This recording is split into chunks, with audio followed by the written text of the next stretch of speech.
Welcome to What's Happening Now on KBLKradio.com, and thank you for tuning in. We have an awesome show for you today, and everyone should be listening. So right now, this is what I want you to do. I want you to text or call 3 people and tell them to tune in to this show. Today we have a good one for you. We have Mr. Stacy Butler. You know, we're going to start calling him the mayor of Southeast San Diego. But he's with us today, and we're going to be discussing the myth of the black man, prison, violence, and family. I think there's no one better to talk about than a black man that has been through it. So before we get started, let me tell you about this joke that I just picked up. And it goes like this. A little boy wanted $100 badly and prayed for 2 weeks, but nothing happened.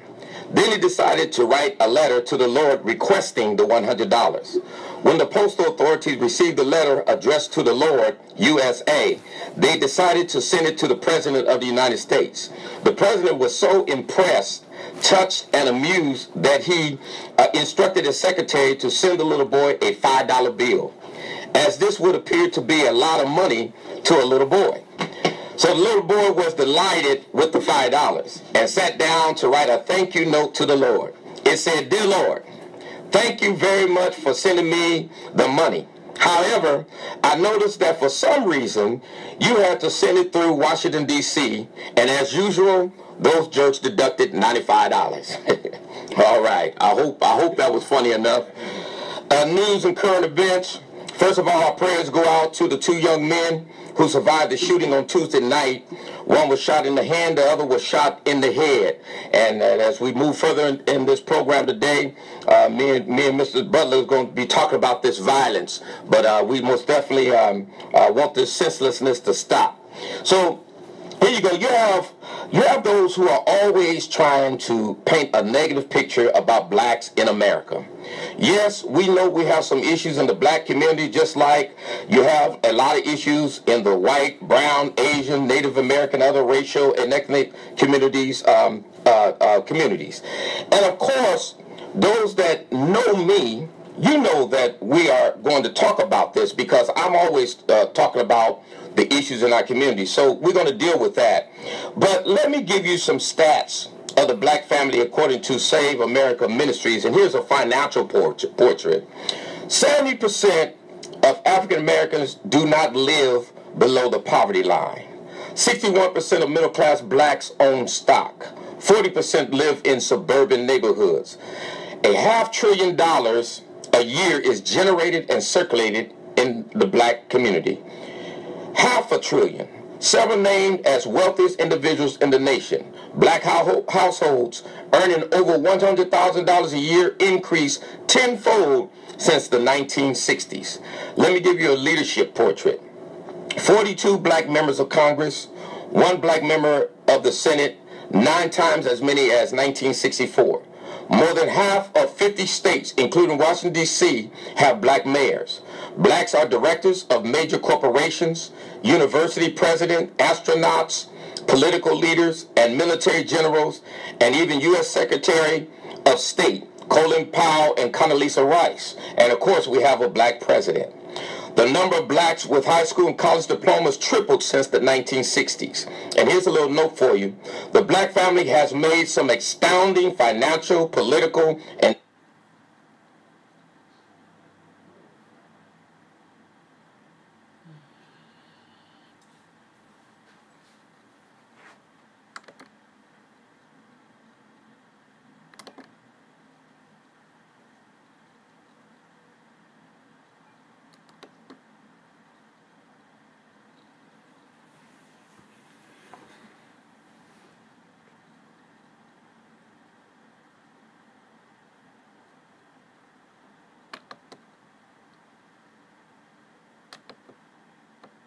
trends, increases in preventable death from alcohol and drug poisoning, suicide, and chronic liver disease are associated with an increase in all-cause mortality rate of middle-aged white adults, according to the CDC.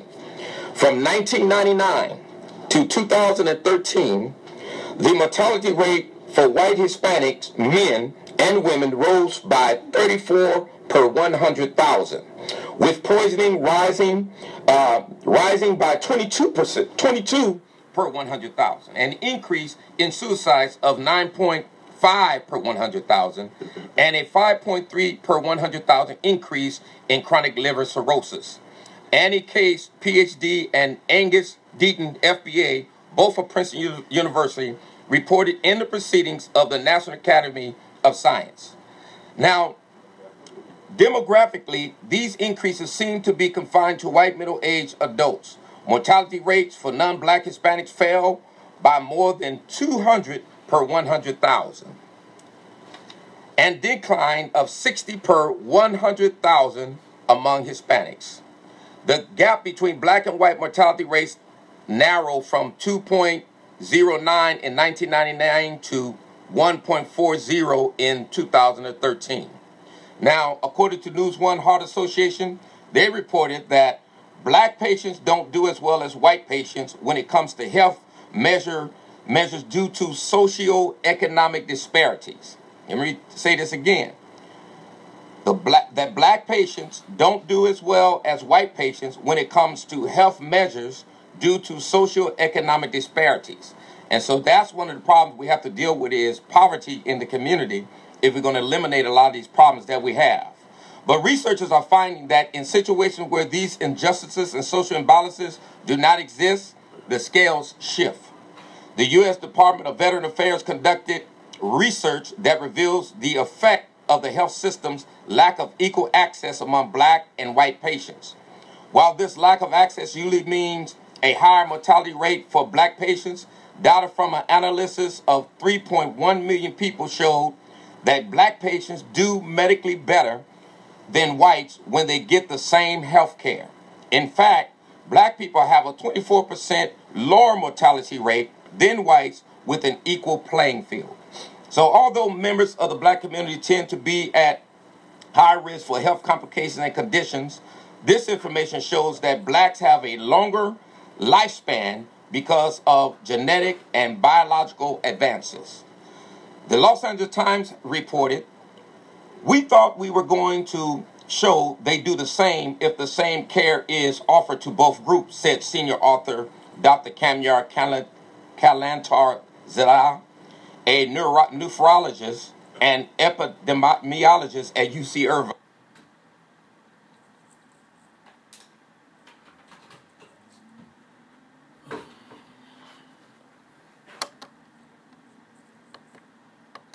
No racial differences in the rate of strokes for both groups, but did identify that 37% of black men and women were less likely to get heart disease than white people. However, the genetic leverage of black patients is voided by the resources afforded to many white patients due to differences in demographic and access. You got to understand that, demographics and access. In the meantime, it's already been established that black patients live longer with kidney disease than white patients. Also, care for kidney disease is not affected by the racial divide as much because the government covered dialysis for all who need it. Now, according to most analysis, black patients don't do as well as white patients when it comes to health measures due to socio-economic disparities. But researchers are finding that in situations where the injustice socials are imbalances that do not exist, and the scale shift. So let me move on here.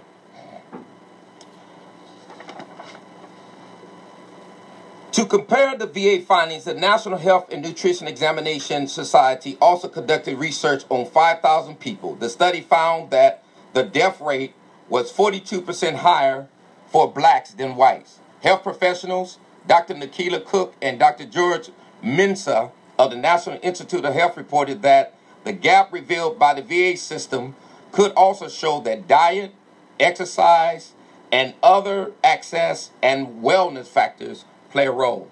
So if you want to get better health, get out there and diet.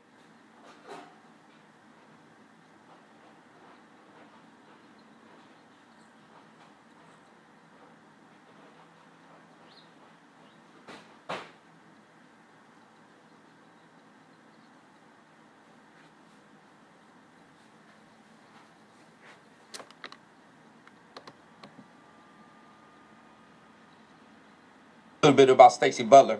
Stacy Butler is the CEO and founder of Stacy Butler Lives Forever. He is a father and a hard-working man. Give you a little background, a little history of Stacy Butler. Stacy Butler is also a former gang member of the Lincoln Park Bloods.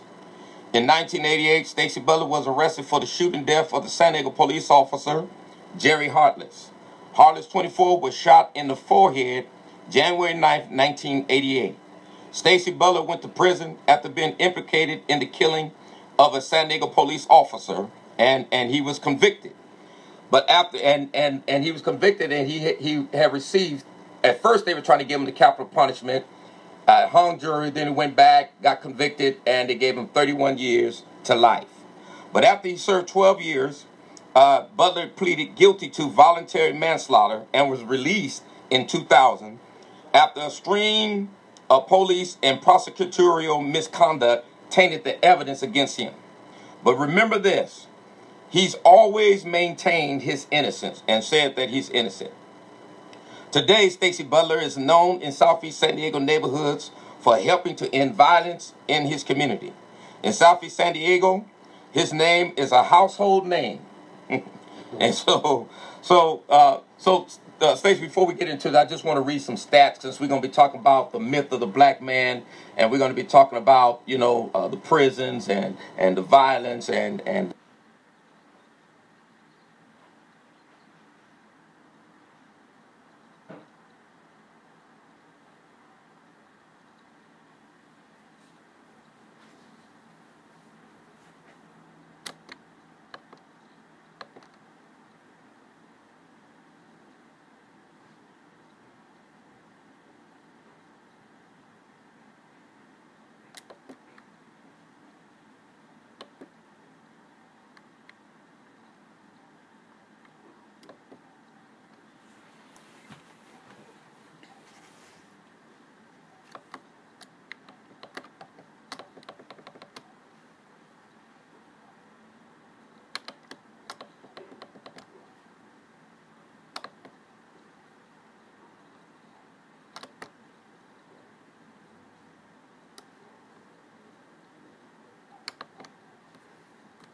Latinos at rates that are much higher than whites. In New York City, where people of color make up about half of the population, 80% of the NYPD stops were of black and Latino.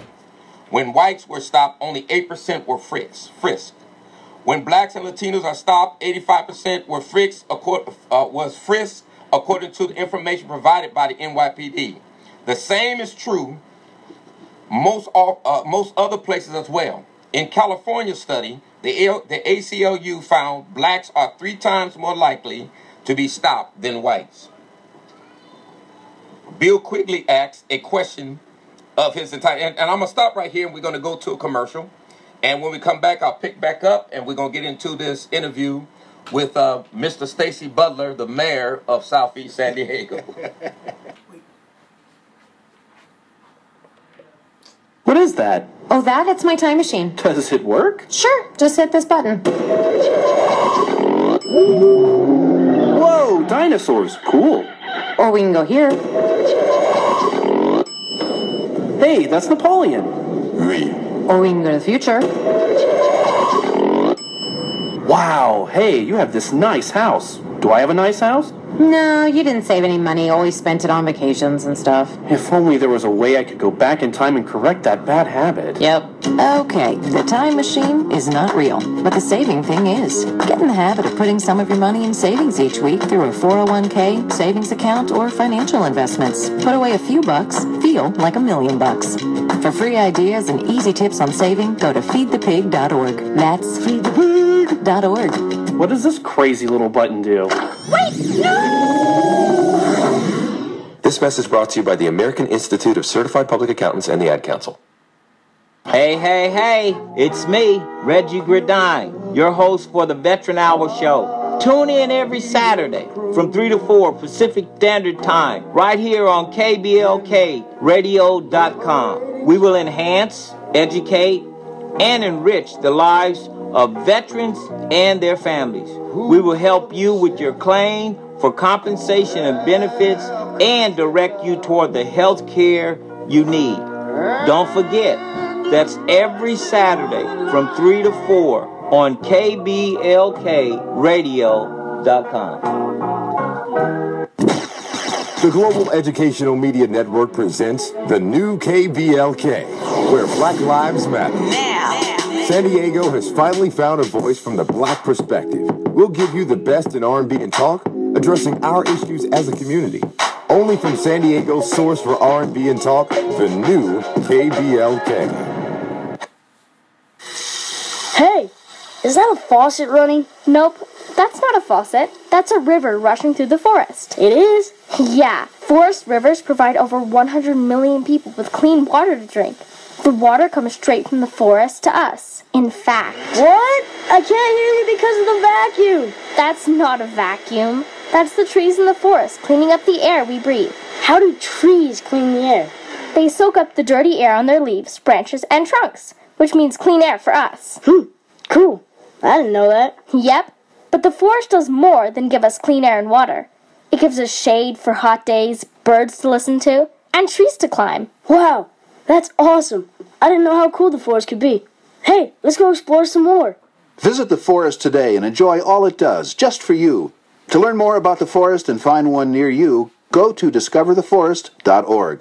Brought to you by the U.S. Forest Service and the Ad Council. Because Black Lives do matter. The new KBLK. Thank you, and welcome back to what's happening now on KBLKRadio.com, and thank you for staying tuned. Now, we were finishing up on our little narrative here before we interview Mr. Stacy Butler, but I did want to give you a little stats on violence here, and let's look at this because we're going to be talking about this today. Black men are 6 times more likely to die as a result of murder and 7 times more likely to commit murder than their white counterparts.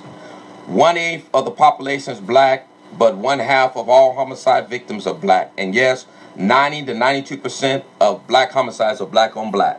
But we know that that's really not something that you can point to because it's the same thing among whites. But what we are looking at is that high rate of homicides among blacks, especially making up only 12%, 13% of the population. According to the CDC, homicide was indeed the #1 killer of black men between the ages of 15 and 34 in 2011. In 2011, blacks 15 through 34 were 10 times more likely to die of murder than whites of the same group. Homicide was not one of the top 15 causes for death for whites between the ages of 15 and 34. Experts agree, though, that the high homicide rate among blacks have to do with poverty and geography. Eli Silverman said, and I quote, "The difference in social structures, access to jobs, educational opportunities, and many other factors between impoverished black neighborhoods and others is often a matter of life and death." Now, when you talk about the family, because we're going to talk about this, let me just give you a few stats here. 72% of all black children are born out of wedlock. 65% of never black women have children, double that for white women. 22% of never married black women with incomes over $75,000 have children, 10 times that of white women. 62% of black families with children are headed by a single parent. 85% of black children do not live in a home with their father. Only 15 to 20% of black children born today will grow up with 2 parents until the age of 16. 70% of black boys in the criminal justice system come from single-parent homes. And according to the DiscoverTheNetwork.org, fully 85% of all black children live in poverty live in single-parent mother-child homes. While the overall black poverty rate remains about 2.5 times higher than white poverty rate, which is 24% versus 10%, the face of black poverty has changed dramatically in recent decades. At one time, almost all black families were poor, regardless of whether one or both parents were present. Today, however, two-parent black families are rarely poor. Among black families where both the husband and the wife work full-time, the current poverty rate is a mere 2%. Children in single-parent households are raised not only with economic but social and psychological disadvantages. For instance, they are 4 times as likely as children with intact families to be abused or neglected, much likelier to have trouble academically, twice as prone to drop out of school, 3 times more likely to have behavioral problems, much more apt to experience emotional disorder, far likelier to have a weak sense of right and wrong, significantly less able to delay gratification and to control their violent and sexual impulses, 2.5 times likelier to be sexually active as teens, approximately twice as likely to conceive children out of wedlock than they are teens or young adults.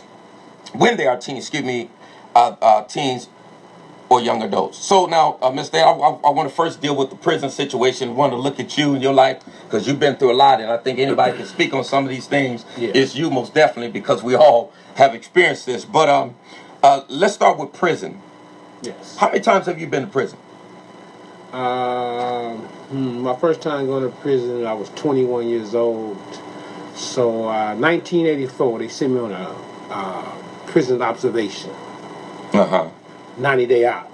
So we didn't go to Donovan, we went to Chino West. All right.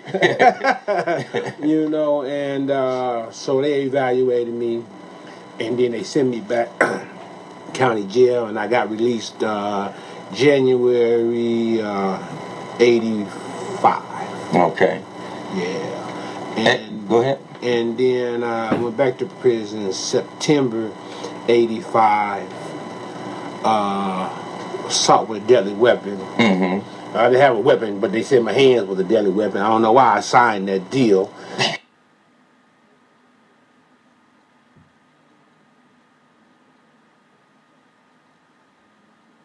But I took the damn deal because, really, brother talking about jail was cool, and, really like we sit back on the yard and smoke weed and drink beer. So, really I took that deal to see about the prison life. And, that was the stupidest thing in the world for me to do.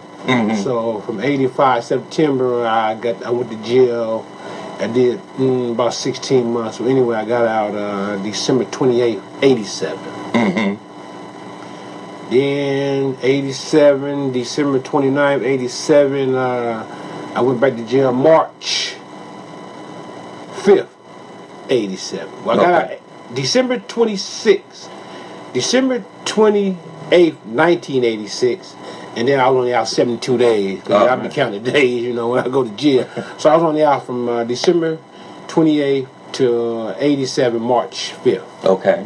And then went to jail from March 5th, 87, and I got out December 29th, 87, and I was out 10 days, and that's when I caught the murder of Officer Jerry Hartless. And let me say, I am 100% innocent of the murder of Jerry Hartless. That's right. Now, how many years were you originally sentenced to prison for the Hartless conviction?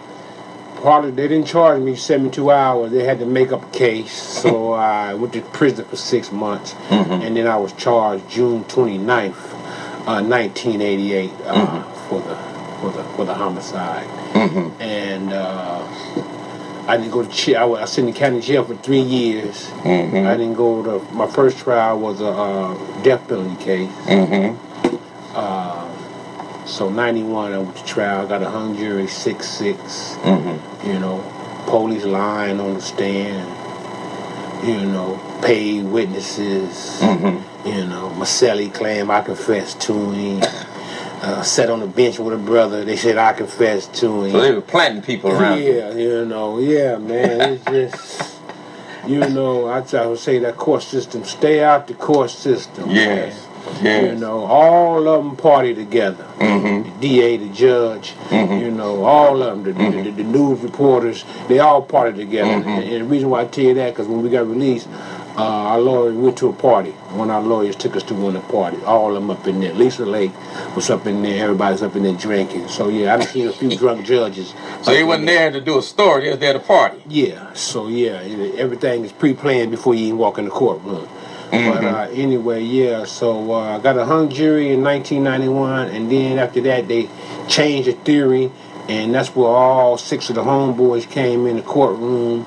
Darren Palmer didn't say nothing about a conspiracy, so he changed. He let the DA, play that Skyline against Lincoln thing, But on the streets, when that night, he was claiming Sendo Mob. So he was the star witness, and me, Kevin Stanley, Clinton Cunningham, Daryl Bradshaw, Edgy Jordan, and Cal Winters, we was all charged for the murder of Officer Jerry Hartless, which the DA changed his theory where it was a conspiracy to kill some gang members, and he didn't have to prove who was the shooter. So we got convicted in 1984. I got 31 years alive. Clifton Cunningham had 30 years alive, and Daryl Bradshaw and Kevin Stanley had 25 years alive. And Eddie Boy was acquitted, and Cal had got a hung jury. And they did that without even pointing out who the shooter was. Who the shooter was. Wow, Really, I had 2 convictions. I had 25 years conspiracy to kill a gang member, and 25 years run together for the murder of Jerry Hartless, plus a couple prison prize, 2 6-year prison prize. So that's how I added up to 25 years, 31 years of life.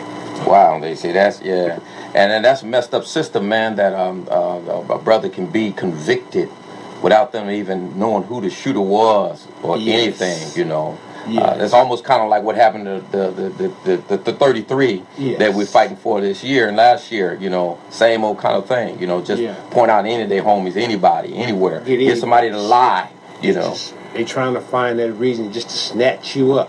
That's right. You ain't got to do nothing, man. That's right. That courtroom, and we got to stay on top of them courtrooms. We got to stay on top of these new laws. That's right. That they be putting out here, because they after to get us, man. They out to get us. And if you really look at it, take the white police, take the Hispanic police. They don't mess with their people. They after blacks, right? So, we just got to kick back, man, and, we got to quit glorifying this pimp and this gangster, and, we in America, man. We got to go by their laws. So just go to work and go to school and kick on back and, love life, man. I know we can do it, man. That's right. Now, what was your greatest challenge in prison? Prison? Well, prison is like, talk wrong, for one thing. I don't know how, we get caught up going to prison like that anyway. It used to be a point in time where I didn't take me to jail. I don't care. I'm tired anyway. Sometimes it's like you didn't get arrested. You got rescued. That's what we used to say. But yeah, I'm out here, smoking and drinking and gang banging. Didn't care about nothing. And if you're gonna be a gangster, you got to be tough in the streets, and you got to go to prison, and you got to be tough in that jailhouse. So I was taught, when you go to prison. First time when you go down that first floor, you got to take a mattress. And so I went and took somebody's mattress because when that many in there, you already know. Got to take a mattress, so you got to be tough. You know what I mean? You got to watch your man here. You don't want nobody taking your booty, so you got to be ready to go at all the times. You feel me? But prison is tougher, man. And everybody got to be down. And my first time in prison, I went to Tehachapi. Brother tried to stab me first day there. Because, I hit the yard. I hit the yard. I'm blood this, I'm blood that, this is blood. And if come to find there's only 5 bloods on the yard. And 1,000 Crips. I ain't never seen so many Crips in my life, man. That boy's deep. San Diego, that's why. That boy's deep up in there in the penitentiary, man. But man, that prison life, man, it's tough, man. So, after this case, man, that 12 years, like, Oh no, man, I ain't supposed to be here, man. This prison life, man, it mess you up, man. I wish everybody can come home, because, you know, we all got caught up in that fad, like I said, that fad.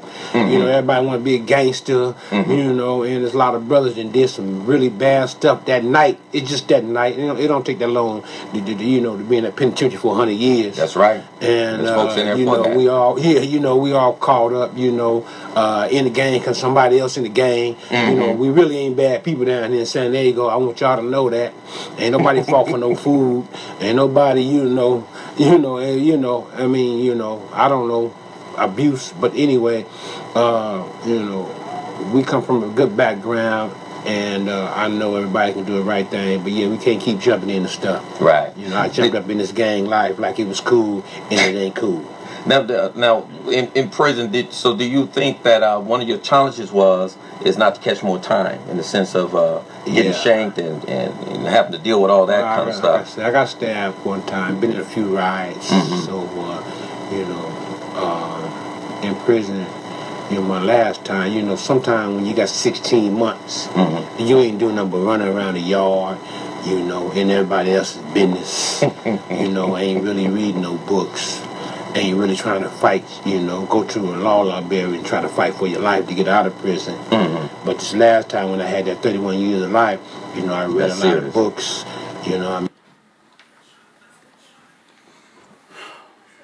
I mean, I was on a yard where everybody had life at Calipatria. Everybody had life, double life, 50 life. So, you know, I rode with the Muslims and the Crips, San Diego Crips.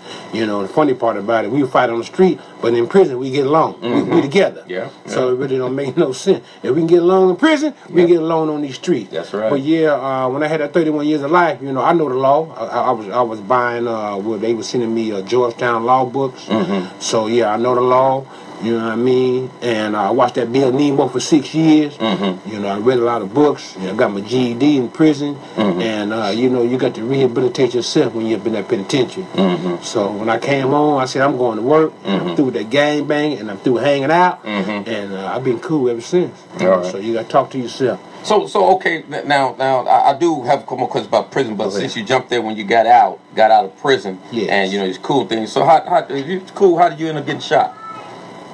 Hanging out at a party May 5th. I ain't forgot about that shot. I didn't even see the car.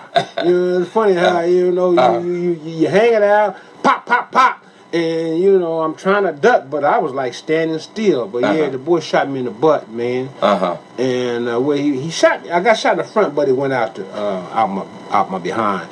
But you know, the police, you know, when they come to you, did you see anything? Man, you hit shots, you ducking and running, man.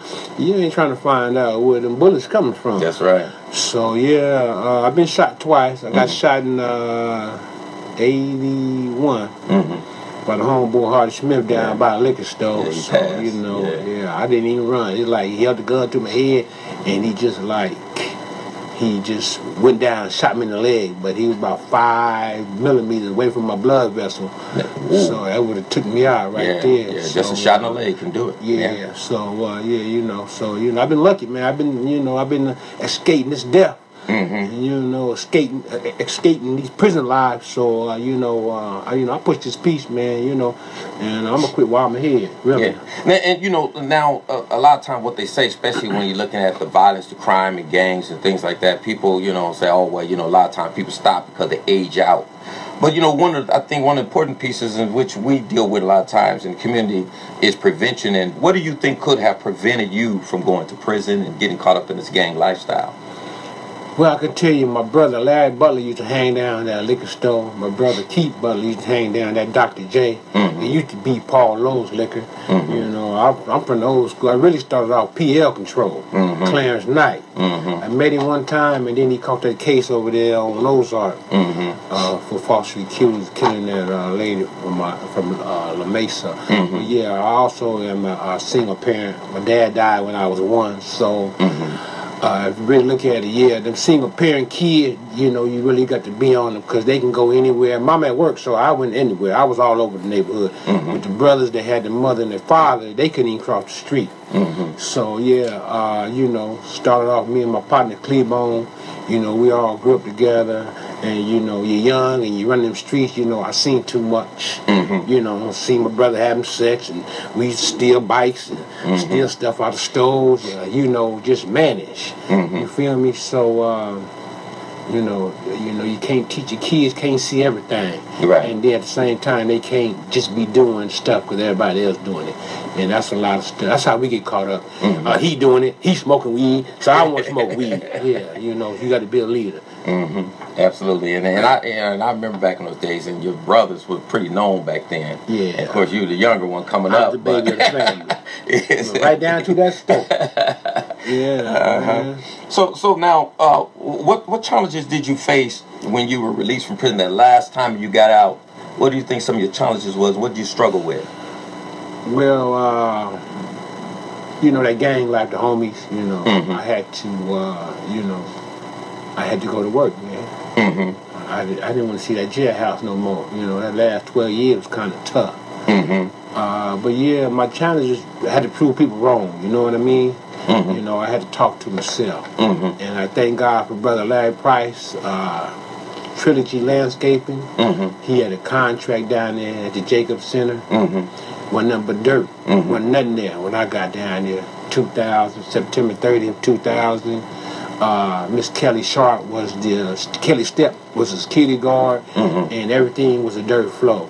So what I did, I dug trenches all day long. You know, it was a dude had me digging ditches. So, I mean, you know, so, you know, I told myself, you know, you talk to yourself, you know, you're out here on these streets, and, you know, I see a lot of people be on Facebook talking about you be bored, but you shouldn't be bored out here. And I can tell you what motivates me is, you know, whatever goes on out in these streets, it's better than sitting in the jailhouse. So I got a lot of motivation. Yeah, and you know, it's kind of hard, you know, dealing with these youngsters today and trying to get them to understand about that. Like you said, you was out there digging trenches, and you know, you did what you have to do to make it and to stay out of trouble and to get you know, get your bearings right. And, you know, today when you talk to these youngsters about working, some of them will be willing to work, but some, I ain't working for that. I'm not working no minimum wage. I'm not digging no ditches and, you know, different things like that. You know, trying to get them to, what can we do to get them to understand that? Because, you know, you only make about, 37 cents in prison, and they complain about starting out with a minimum wage job, but they don't have no skills or anything. I understand you got to start somewhere. How do we get these young men to understand that, you know, if you're going to get a good job, you know, you have to go to school, you have to get an education, you know, you have to have some discipline, you know, and you got to start somewhere. Everybody started somewhere. I don't care who they are. Right. You have to start somewhere. When I got out, I took a minimum wage job working graveyard shift. You know what I'm saying? One of the worst shifts, just, you know, because I knew I had to start somewhere. But these young men today, it's hard to get them to understand it. What can we do to get them Yes, well, you know, you got to go to school. You got to want to work. You know, we get caught up in this dope dealer, this pimping. You know, everybody ain't a pimp. Everybody can't sell dope. You can look at the day. You know, back in our day, the brother used to could make a living off of selling weed. You know what I mean? And you know, R.I.P. my boy Freddie Montgomery. He's a bad boy selling that little weed, making a living. Nowadays, y'all let the white folks take the weed, so we have no sources, no type of sources in our neighborhood. It's designed for us to go to work now. You can't do nothing in our neighborhood. If they do, they're gonna y'all done told on everything anyway. So yeah, you know, it's best to just sit back. I know y'all can do it. Go to work, go to school. You know, you need 2 jobs nowadays while you're trying to get 1. 2 jobs, you really want to live good. So yeah, you got to, you know, you got to talk to yourself. You know, the kids, the young kids, you don't know nothing. You know what I mean? You're 14, you're 15, you're 25. It don't make a difference. You don't know nothing, but it's somebody in your house that goes to work every day. So you need to follow their lead. You know, somebody in your house pay them bills. That's right. That cable bill you watching and putting food in that grocery store. So yeah, you know, it's all about work now, man, and doing the right thing, and you know, keeping the community clean, and you know, getting us right as a whole. All right. So just one last question about, you know, your past and dealing with the shooting and so on. If you were to face Jerry Hartless' family, what would you say to them? I would tell them, you know, God bless them. God bless Jerry Hartless. I am not the killer, Jerry Hartless. You know, my lifestyle that I lived, you know, that life in the streets, you know, and it's like one night, you know what I mean, you don't know. Somebody's gonna get hurt, paralyzed, stabbed, shot. But, you know, that's another reason why I pushed this piece. Yeah. You know, so nobody would be harmed or killed in Right. the streets. You know, from the police officer to the young black men in our community, to the Hispanic men in our community. Yeah. And I just want to let them know, you know, Jerry Hartless live on. Amen. All right.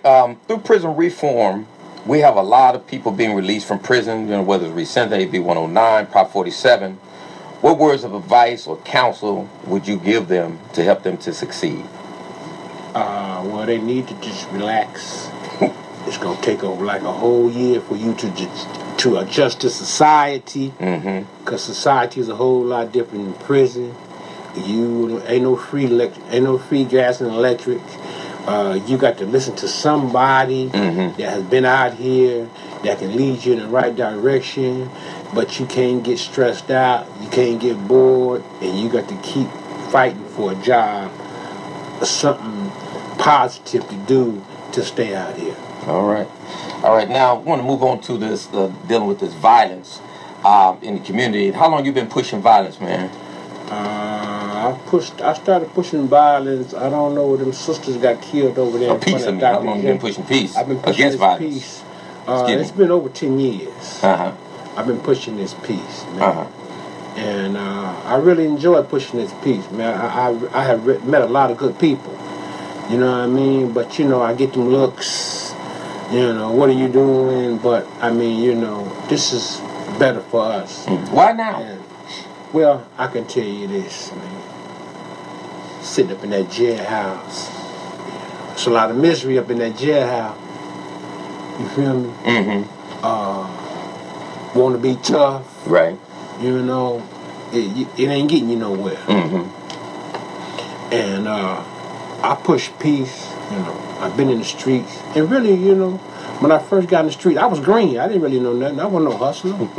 You know, I went to hell and I got kicked out. But my boy Kevin Stanley, we was all at O'Farrell.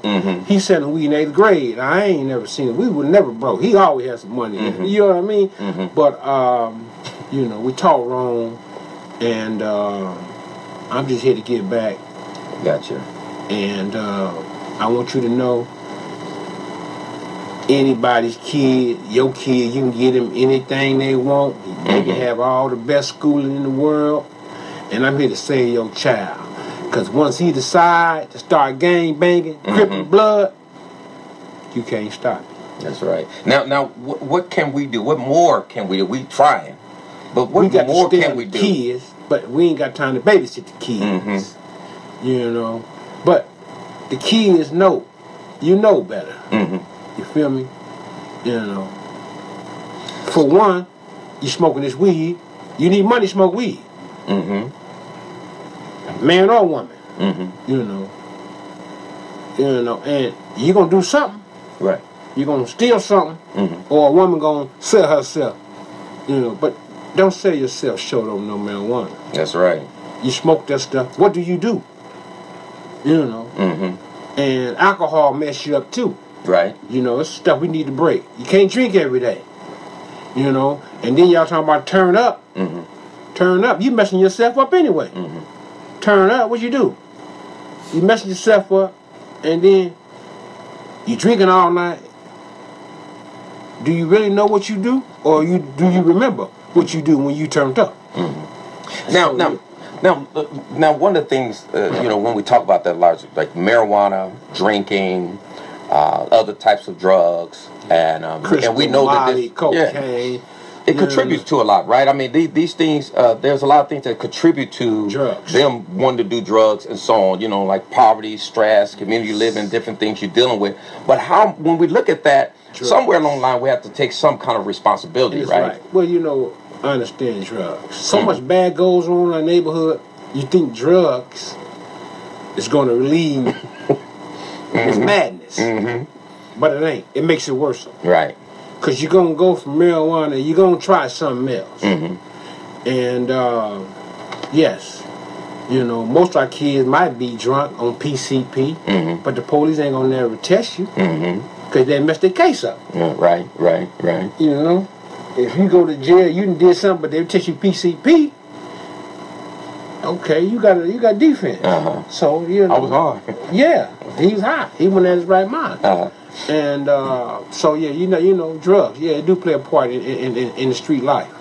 And yeah, drugs also have you in some bad situations also. And somewhere along the line, we got to take some personal responsibility. You know, we know that our communities are underserved and disadvantaged, and a lot of stress, a lot of trauma, and you know, and medicating is one of the ways of dealing with a lot of that. And we have to find other ways and other avenues to release that stress, you know, and deal with that trauma rather than try to hide, you know, under the mask of liquor and drugs and things like that. And you know, it's hard and it's a struggle because what ends up happening is you have more easier access to the drugs and to the liquor and to the guns and things like that than you do to an education, than you do to a good job, than you do to some other outlet that can, you know, help you relieve that stress or resources to deal with the trauma. It's designed to mess us up, man. Take the drugs and the alcohol. Okay, take a person that smoke weed.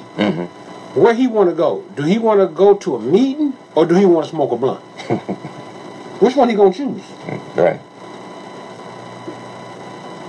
Drugs. It's old folks. You know, I understand we got to break some habits. Your uncle might drink every day. You know, alcohol is tough, man. You're going to be hanging on that street corner, drunk, asking for $1, you know, because it'll stop you from doing a lot of stuff, man. Right. That's true. That's true, man. And you know, look at dealing with this poverty and, you know, looking at our young men going to prison, committing a lot of violence, and we see the problem of violence in prisons among black men rooted in the black family. I mean, some of that, a lot of it is poverty, but even there, you know, you have some issues because, as I stated in my narrative, that, you know, when it's only 2% poverty when you have a husband and a wife working hard, full time, and so on. Mama sleep, so mama sleep, man. Yeah. You know what I mean? She, you know, like I remember, she tried to whip me and I pushed her. So it was like she never messed with me no more. So, you know what I mean? But a lot of times we never think, had daddy. Yeah.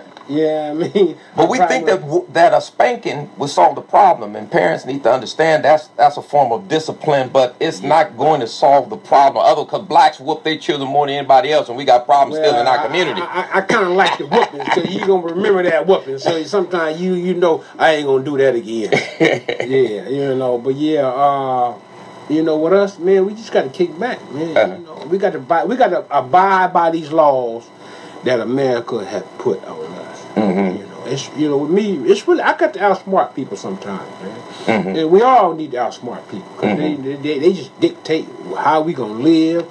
You know, they gonna dictate where we gonna go. And you know, life ain't about that. But life ain't about being high all day. You got to go in them schools. You know, I got to be smart. You got to stay on your best behavior. It ain't about hollering at nobody. It ain't about where you from no more. It's about living. Right. Now, and that's true. And so, when we look at the black family, and now, you know, it's deteriorating because, you know, you have a lot of single homes and mother and child for the most part when we deal with that, and we know that leads to poverty on top of poverty, and a community already underserved, and you have fragmented systems that you're dealing with, whether it's the schools or organizations or even churches and so on. You have issues everywhere. Yes. where you lack resources and support. Yes. But looking at family, if that's going to help us to rise out of poverty and to kind of keep a little order in the community through the black family, what is going on with our young black men and women that can't get together, can't marry, can't stay together, can't get along, all this mistrust? Yeah, I was born in 1963. I seen the unity. I seen the black power and the black Afro pick. I never seen Martin Luther King and Malcolm X, but they was living when I was a youngster. Yes, me too. So, you know, and right now today, I ain't scared of no black man. You know, we weren't scared of no black men back in the 60s. You know, when it was time to come together, we came together. But yeah, it's designed, man. I'm trying to tell you, we've been brainwashed. It's designed for us to be divided. The black man, not only the black man, now the black woman. The black women need to sit down. They think they tough. Quit acting like y'all special or different. We in the same neighborhood. And you know, brothers need to sit down, and you meet somebody, man and women, you supposed to be special to each other. I can't let it rain. I ain't got $50,000 to let it rain on you. I got some bill money, but we can eat. You know, we can walk the beach. It don't take but 5 minutes to walk the beach. You know, it's a lot of stuff that we need to do, but you know, us black people, we don't want to do, you know, we don't want to go camping. You know what I mean? Like the gangbang. You know, I like baseball. You know, ain't the baseball field, ain't nobody playing baseball, ain't no black coaches no more. You know, we got to go back to the basics, man. You know, we need to get the coaches, men and women, need to get back and play that football. It should be 24-year-old sports in our neighborhood. It should be 24 hours teaching kids about trades and going to school, and that's what we should be doing. Right. Now, and I know we run out of time, but I do want to get to a couple more questions for you.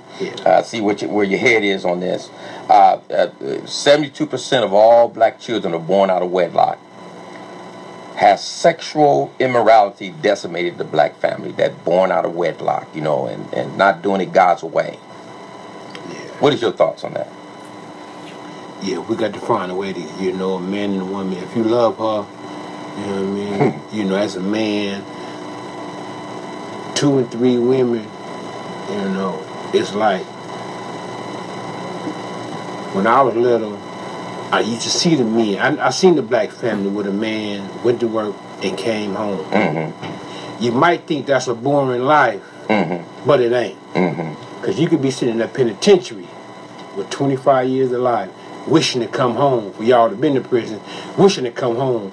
But with love, you did come home, with love to just go home, go to work, and come home to your wife. Yeah, everybody need to get that player out of them. You feel me? If you're a real player and you want a whole bunch of women, all of them need to be in that house. You can't have a girl at home and then one across town, and then you tell the girl, like Thanksgiving coming up, you can't be at 2 of them spots. Both of your girlfriends cooking turkey. What you gonna do? Oh, you gonna be at one house and then, I'll be back in 2 hours, and don't show up till the next morning. So, you know, get one. Sometimes I understand relationships ain't for everybody, but you know, keep your friends out your business. Most of the time, you know, I ain't never seen this, but most of the time, a lot of, you know, in my relationship, somebody done said something to my girlfriend about me, and it's like, you know, it's just like, you know, I ain't be at nobody's business. Now here's the problem. Some friends will mess your relationship up too. But here's the problem when you say, like, you know, people say, oh well, I'm not, you know, ready for that and so on. My thing is that if you're not ready for a relationship and for marriage, then don't indulge. Because what happens is people want the benefit of marriage, which is sex, but don't want the responsibility and the commitment. Make that commitment as far as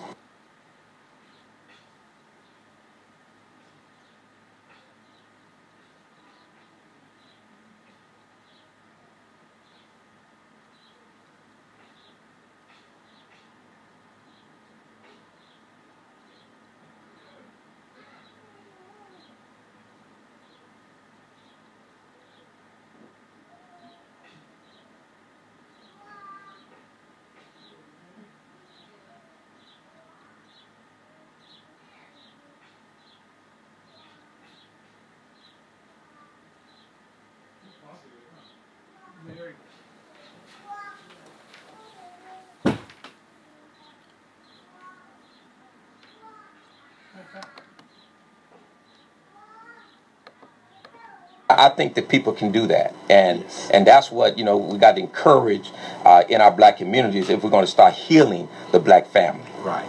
You know. And you know, sex, that's a different, sex is that's a whole new thing in life.